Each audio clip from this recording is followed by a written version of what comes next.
una hora después de que Irene Montalvo prometiera amar a Daniel toda la vida. Lucía Valcárcel abrió el vestidor nupcial y encontró a su marido con las manos sobre el vestido de la novia. El velo estaba torcido, el pintalabios de Irene se había corrido y Sergio Alarcón ni siquiera retrocedió. Solo la miró con fastidio y dijo: «No armes un escándalo. Fuera». 126 invitados seguían brindando, sin saber que 2 matrimonios acababan de romperse.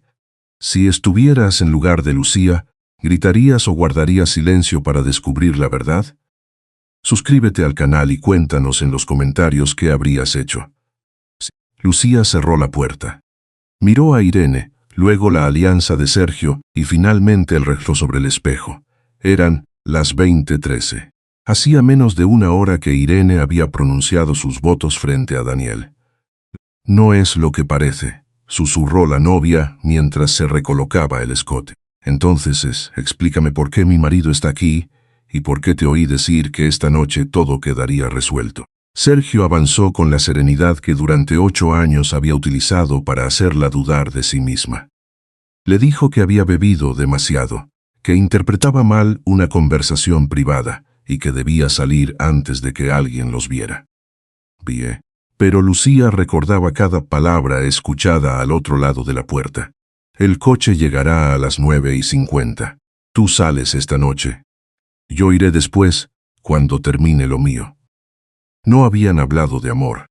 Habían hablado de dinero y de una salida preparada de antemano.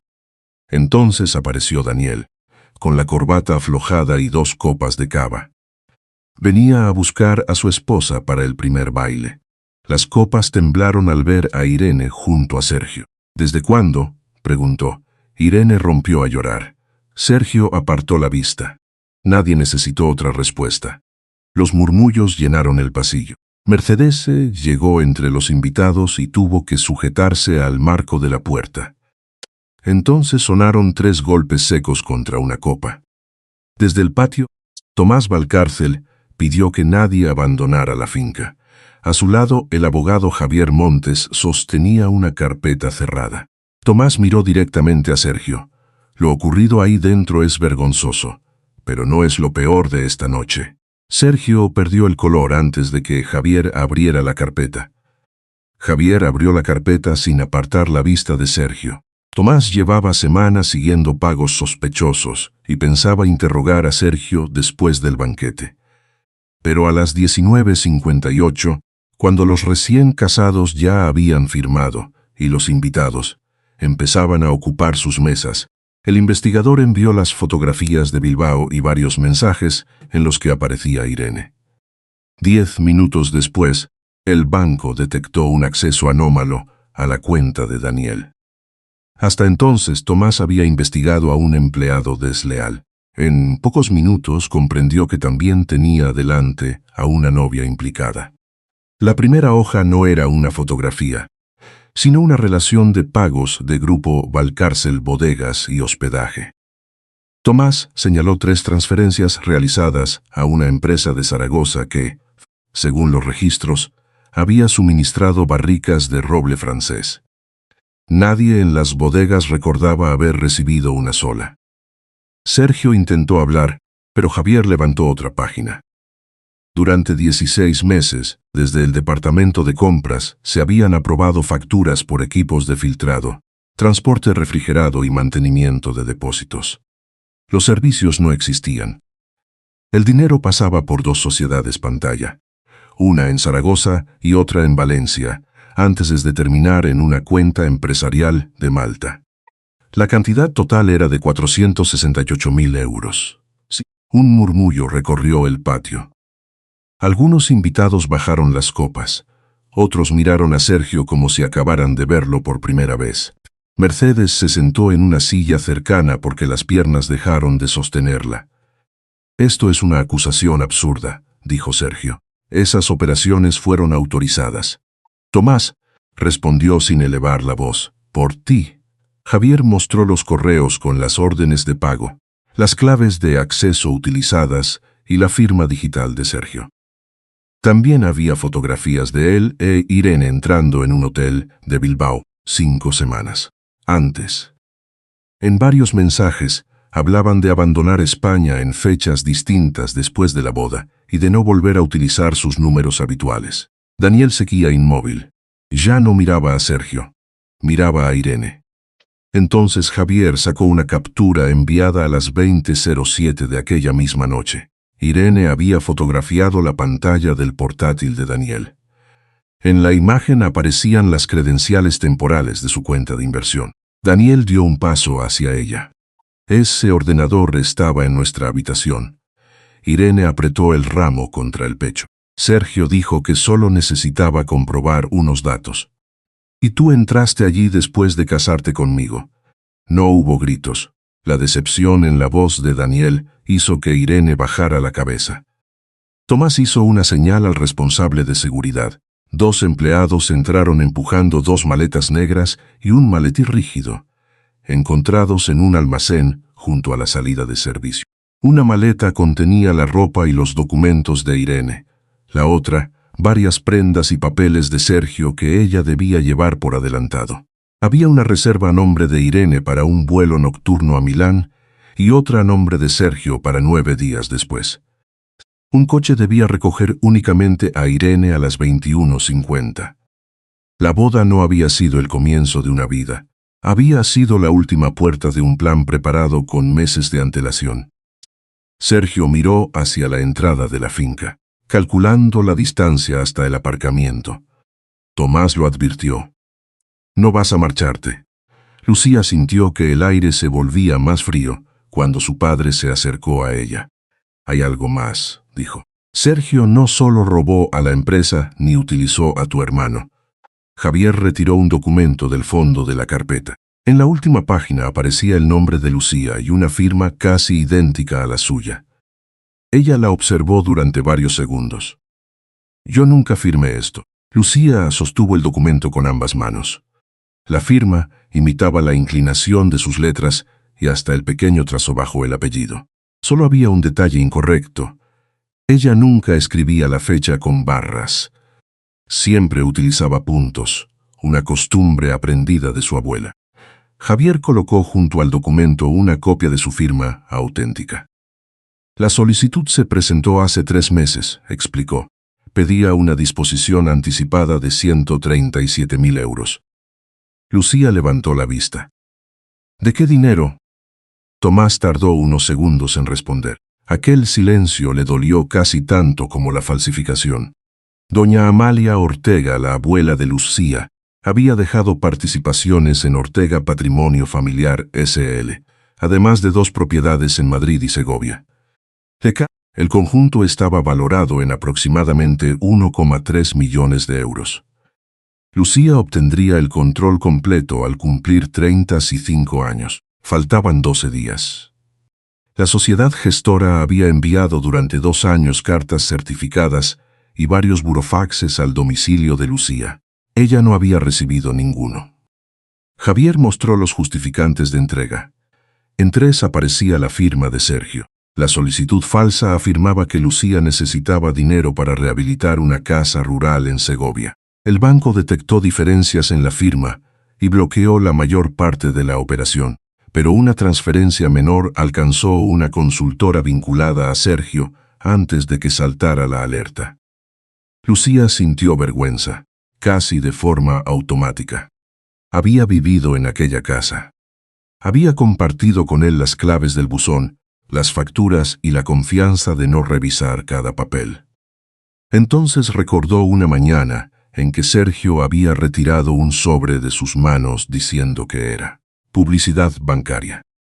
Recordó también las veces que insistió en recoger el correo, porque ella siempre perdía los documentos importantes. Las escenas antiguas empezaron a cambiar de significado.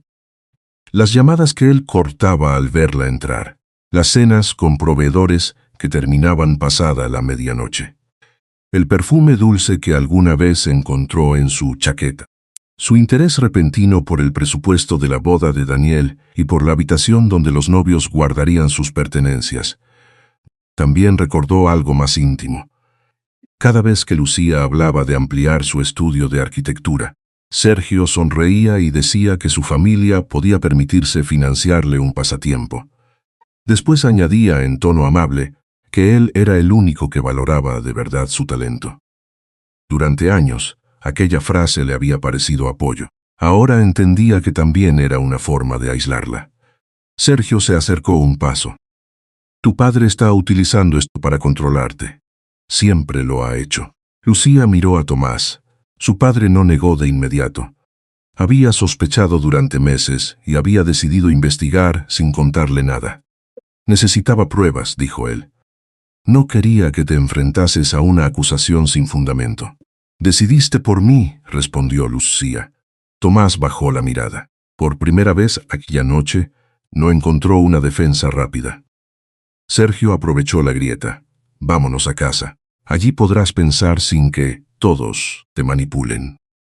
Extendió la mano. Lucía retrocedió. En ese momento, dos hombres vestidos de oscuro cruzaron el patio. Uno mostró su identificación mientras el otro se colocaba junto a la salida. Guardia Civil. Señor Sergio Alarcón, debe permanecer aquí. Javier cerró la carpeta, pero no la guardó. La falsificación no es la única razón por la que han venido, dijo. Uno de los agentes pidió a Sergio que entregara el teléfono y las llaves del coche. Él obedeció despacio, todavía convencido de que podía presentar aquello como un malentendido familiar. Mientras Sergio vaciaba los bolsillos, el segundo agente sacó de un sobre precintado una copia que la aseguradora acababa de remitir, tras la orden urgente emitida al confirmarse la firma. Falsa. Ni Lucía ni Tomás conocían aquel documento. Javier lo extendió sobre una mesa alta. Lucía reconoció su nombre en la primera línea. La póliza se había firmado 2 días antes de la boda. Garantizaba una indemnización de 1,8 millones de euros si ella fallecía.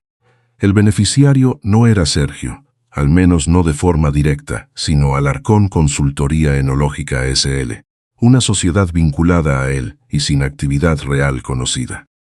Lucía pasó el dedo por la página. Su dirección, su fecha de nacimiento y hasta el número de su documento de identidad eran correctos. Yo nunca autoricé esto. Javier explicó que la póliza incluía una cobertura especial por accidente durante un desplazamiento privado. Sergio había declarado que ambos realizarían un viaje de aniversario a la semana siguiente. Había reservado una avioneta de 2 motores desde Logroño a Goncillo hasta Menorca. El vuelo estaba programado 4 días antes de que Lucía cumpliera 35 años. Tomás apretó la mandíbula. Si ella moría antes de esa fecha, si Lucía moría antes de esa fecha, Sergio podría reclamar la indemnización mientras intentaba completar la disposición fraudulenta y ocultar el mercancío. Dinero ya desviado. No era una prueba definitiva de que planeara matarla, pero la coincidencia obligaba a mirar cada detalle de otro modo. Javier mostró varios correos enviados al corredor de seguros. Sergio había preguntado si la cobertura entraba en vigor desde el primer día, cuánto tardaba una investigación tras un accidente de aviación privada y si una empresa beneficiaria podía cobrar antes de que terminara el informe técnico. En otro mensaje preguntaba si el pago se mantenía cuando el asegurado fallecía pocos días antes de recibir un patrimonio importante. Por primera vez Sergio perdió la calma. Son consultas normales. Cualquier asesor financiero las hacía. Un asesor financiero no oculta la póliza a la persona asegurada, respondió Javier. Irene se apartó de la pared. La palidez de su rostro ya no parecía vergüenza, sino miedo. Yo no sabía nada de esto. Daniel la miró sin acercarse. Sabías lo de mi cuenta. Sabías lo de las maletas y el dinero. ¿Qué parte necesitabas ignorar para seguir adelante? Irene bajó el ramo. Algunos pétalos blancos cayeron sobre el suelo de piedra. Admitió que Sergio había hablado de Lucía como un obstáculo, pero insistió en que nunca creyó que pudiera hacerle daño. Sergio se volvió hacia ella. Cállate. La dureza de aquella orden dejó claro que entre ellos no había confianza, solo un acuerdo que empezaba a romperse. Los agentes le informaron de que quedaba detenido por sospechas de fraude, falsedad documental, usurpación de identidad y apropiación indebida. Sergio buscó a Lucía con la misma expresión serena que había utilizado durante años para recuperar el control. «Diles que esto es un asunto entre marido y mujer». Lucía sostuvo su mirada. «Lo nuestro terminó cuando convertiste mi vida en una operación financiera». Le colocaron las esposas y lo condujeron por el patio, entre las mesas sin recoger y las copas todavía llenas. Al pasar junto al arco de flores, Sergio miró hacia la salida de servicio. Entonces uno de los agentes recibió una llamada y detuvo el paso. El piloto contratado para el viaje a Menorca acababa de presentarse voluntariamente en el cuartel. Había guardado los correos de Sergio y quería explicar por qué canceló aquel vuelo. La llamada del piloto no confirmó ningún delito nuevo. El agente explicó únicamente que el hombre había cancelado el vuelo después de recibir varias preguntas de Sergio sobre la responsabilidad en un accidente, la influencia del mal tiempo y los plazos de cobro del seguro. Su declaración completa sería tomada aquella misma noche y, hasta entonces, nadie debía sacar conclusiones. Lucía agradeció aquella precisión. Ya había sufrido demasiadas mentiras para empezar a sostenerse sobre suposiciones. Sergio fue conducido hasta el vehículo de la Guardia Civil.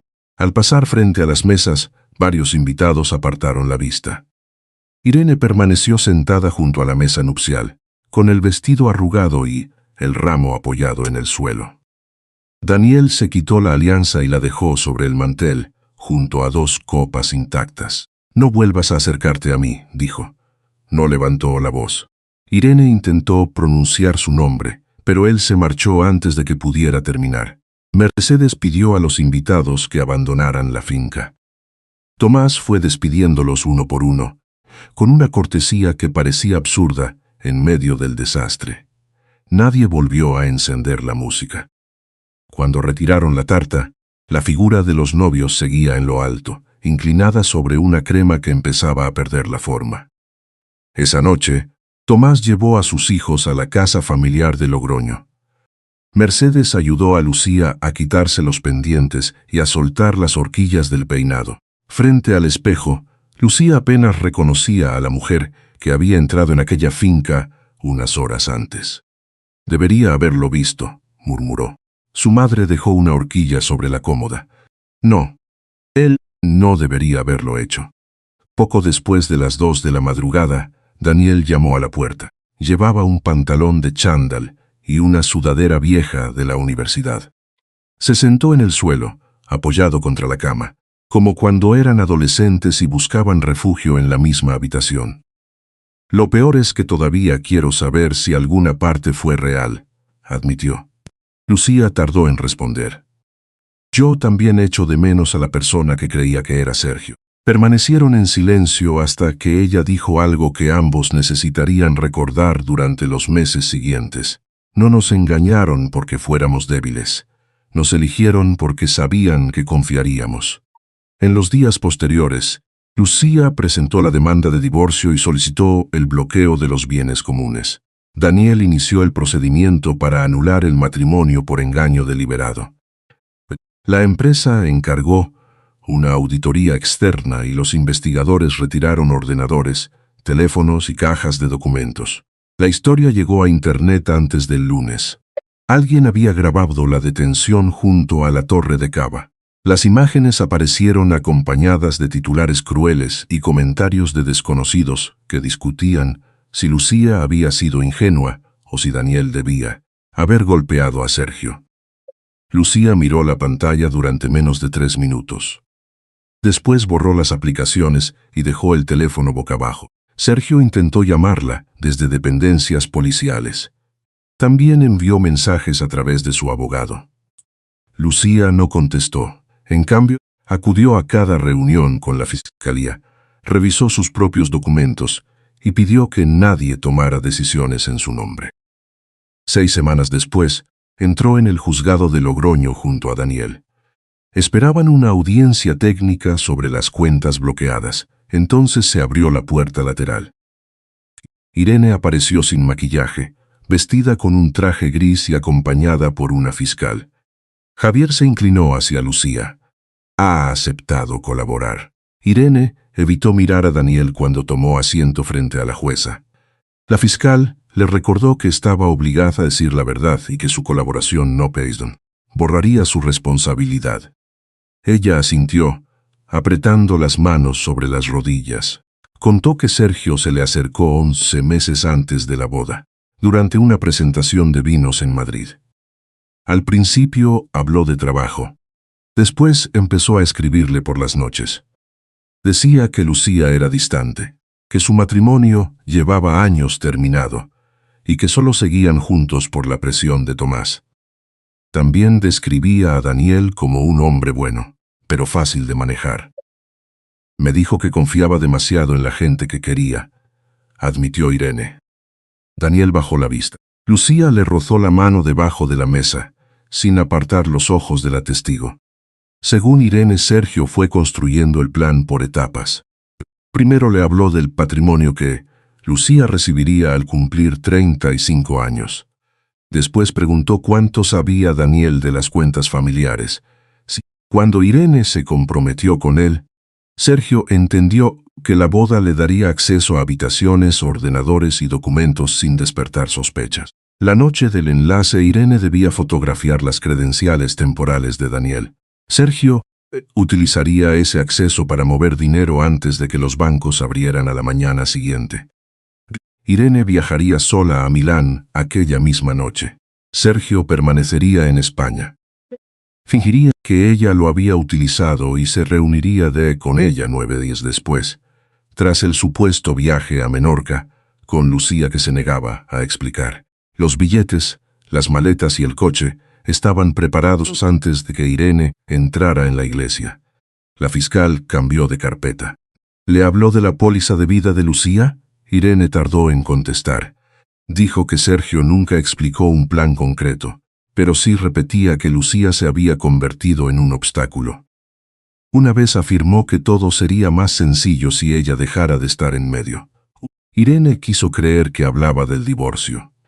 No pregunté porque no quería perder lo que me había prometido, reconoció.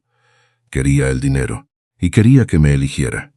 Lucía sintió rechazo, pero no sorpresa. Irene no era inocente. Había visto señales y había decidido mirar hacia otro lado porque el resultado la beneficiaba. Cuando terminó la declaración, Sergio se levantó de golpe. Su abogado lo hizo sentarse, pero él alcanzó a mirar a Tomás. «Pregúntale a tu padre qué tuvo que ocultar para levantar su empresa», dijo a Lucía. «No soy el único con secretos». La jueza ordenó silencio y mantuvo la prisión provisional. Sin embargo, la amenaza acompañó a Lucía hasta la casa familiar. Esa noche encontró a Tomás en el despacho, rodeado de carpetas antiguas y una taza de café intacta. Lucía cerró la puerta. «Ahora vas a contarme todo». Tomás admitió que, al comenzar, había aceptado negocios con socios a los que hoy no permitiría entrar en su casa. Hubo acuerdos agresivos y decisiones de las que se avergonzaba. No conocía ningún delito, pero Sergio había encontrado correspondencia antigua y pretendía usarla como presión. Lucía no lo consoló. «No quiero que vuelvas a protegerme escondiéndome cosas». Tomás asintió. Abrió un cajón y le entregó los documentos que concedían a Lucía el control directo del patrimonio de Amalia.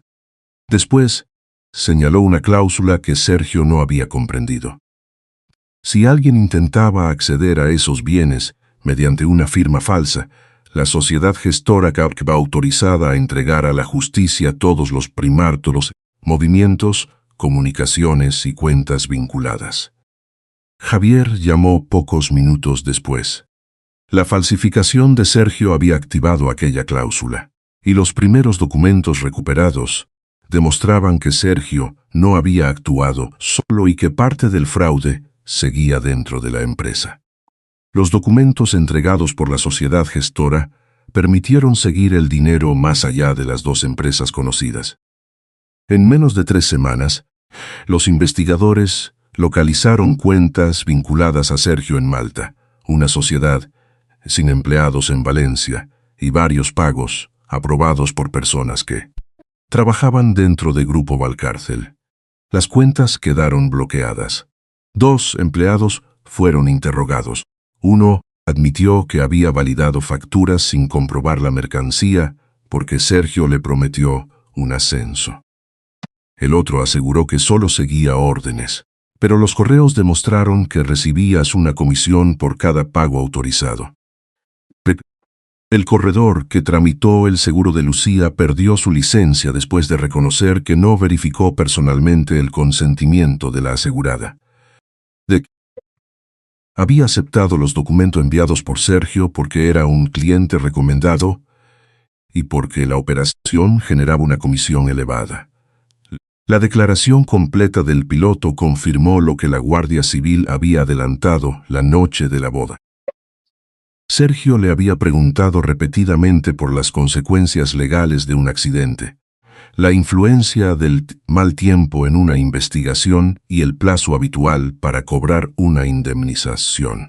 El piloto canceló el servicio porque aquellas preguntas le parecieron impropias de un pasajero. No podía afirmar que Sergio quisiera provocar una tragedia. Sin embargo, sus correos y su testimonio, unidos a la póliza oculta, demostraron que Lucía había sido expuesta a un riesgo que nunca conoció. Aún así, los fiscales fueron claros. No existían pruebas suficientes para acusarlo de intento de homicidio. Lucía aceptó esa conclusión con una mezcla de alivio y frustración. No necesitaba que la justicia inventara un delito. Necesitaba que demostrara los que Sergio sí había cometido. Meses después, durante la mediación del divorcio, Sergio apareció por videoconferencia desde prisión provisional. Llevaba una camisa macra blanca y había recuperado la expresión tranquila con la que antes cerraba cada discusión. Nuestro matrimonio ya estaba roto, dijo. Tu padre convirtió todo en una guerra. Lucía colocó sobre la mesa una copia de la firma falsificada. Nuestro matrimonio estaba roto porque tú robabas mientras me convencías de que no podía confiar en mí misma. Sergio cambió de tono. Dijo que todavía la quería, que Irene había sido un error y que podían evitar una humillación pública si Lucía retiraba algunas reclamaciones. Ella lo escuchó sin interrumpir. El amor no falsifica una firma. No se esconde con la novia de mi hermano y no contrata un seguro mientras pregunta cuánto tarda en pagarse una muerte. Sergio apartó la vista. Fue la primera vez que Lucía lo vio quedarse sin una respuesta preparada. El divorcio quedó resuelto sin que él recibiera participación alguna en el patrimonio de Amalia. Los bienes comunes fueron intervenidos para cubrir parte del dinero desviado y las costas del procedimiento. Un año después de la boda, Sergio aceptó un acuerdo de conformidad. Reconoció varios delitos de estafa, falsedad documental, apropiación indebida y uso fraudulento de datos personales. La sentencia le impuso varios años de prisión efectiva, la devolución de los fondos y una inhabilitación temporal para administrar sociedades. Irene recibió una pena menor por colaborar, pero tuvo que devolver el dinero que Sergio le había entregado y asumir su responsabilidad en el acceso a la cuenta de Daniel. El matrimonio fue declarado nulo por engaño deliberado. Grupo Valcárcel implantó auditorías externas y eliminó la posibilidad de que una sola persona aprobara pagos importantes. Tomás cedió parte de sus funciones a un consejo independiente. Por primera vez, aceptó que proteger una empresa también significaba limitar su propio poder. Lucía recuperó su nombre, sus bienes y la dirección de su vida. Alquiló un estudio pequeño en Madrid, contrató a 3 personas y colocó en la puerta una placa sencilla. Lucía Valcárcel Espacios. El día que firmó su primer contrato importante, Javier le entregó una caja con los objetos personales recuperados de la casa que compartió con Sergio. En el fondo estaba su alianza de boda. Lucía la sostuvo un momento, pero no la tiró. 2 años después, Lucía había convertido aquel pequeño estudio de Madrid en un espacio donde trabajaban 3 arquitectos y una administrativa. Seguía yendo a terapia los martes. A veces todavía dejaba el teléfono boca abajo cuando aparecía un número desconocido, y algunas noches se despertaba antes del amanecer. La diferencia era que ya no confundía esos temblores con debilidad. Había aprendido a cobrar lo justo, a rechazar proyectos que la trataban como un adorno y a decidir sin pedir permiso. Daniel tampoco intentó llenar el vacío deprisa. Empezó a conocer a una enfermera de Logroño, sin promesas grandiosas ni planes adelantados. Tomás aprendió a preguntar antes de intervenir. Mercedes, por su parte, seguía guardando recortes sobre los proyectos de su hija, como si fueran fotografías familiares. En septiembre, Daniel propuso volver a La Rioja, no a la finca de la boda, sino a una casa pequeña cerca de Briones. Cocinaron tortilla, quemaron pan, jugaron a las cartas y bebieron café en la terraza mientras la niebla bajaba sobre los viñedos. Nada fue extraordinario, y precisamente por eso resultó reparador. La última noche, Tomás levantó su taza. Por mis hijos. No porque nadie lograra romperlos, sino porque nadie pudo quedarse con sus pedazos. Más tarde Lucía caminó sola hasta un estanque de riego. Llevaba la alianza en el bolsillo desde hacía meses. Las sostuvo bajo la luz de la luna y comprendió que su amor había sido verdadero, aunque Sergio hubiera mentido. Te llevaste 8 años, no te llevarás un día más. La dejó caer al agua. A la mañana siguiente, Tomás le entregó la pulsera de oro de Amalia. En el cierre estaba grabado: no bajes la mirada. De regreso a Madrid, Lucía condujo entre hileras de viñas iluminadas por el sol. No miró atrás. Solo subió un poco la manga para que la pulsera recibiera la luz. La historia de Lucía no enseña que confiar sea un error. Enseña que la confianza, sin atención, puede ser utilizada por quien confunde el amor con el acceso y la cercanía con el derecho a controlar. Ella no perdió su dignidad cuando Sergio la engañó. La dignidad no desaparece porque alguien mienta, robe o traicione. Lo que cambia es la forma en que uno decide levantarse después. Lucía no necesitó vengarse ni demostrar que su vida era perfecta. Le bastó con decir la verdad, sostener las pruebas y dejar que la justicia hiciera su parte. También comprendió algo difícil. Proteger a quien amamos no significa decidir por esa persona. Tomás tuvo que aprenderlo, y Lucía tuvo que exigirlo. Después de una traición, es fácil desconfiar de todos o castigarse por no haber visto antes las señales. Pero ser engañado no convierte a nadie en ingenuo ni defectuoso. Solo demuestra que otra persona eligió aprovecharse de una confianza real. La recuperación empieza cuando dejamos de preguntar por qué no fuimos suficientes y recordamos quiénes éramos antes de que alguien intentara reducirnos. La herida puede quedar, pero no tiene por qué gobernar el resto de la vida.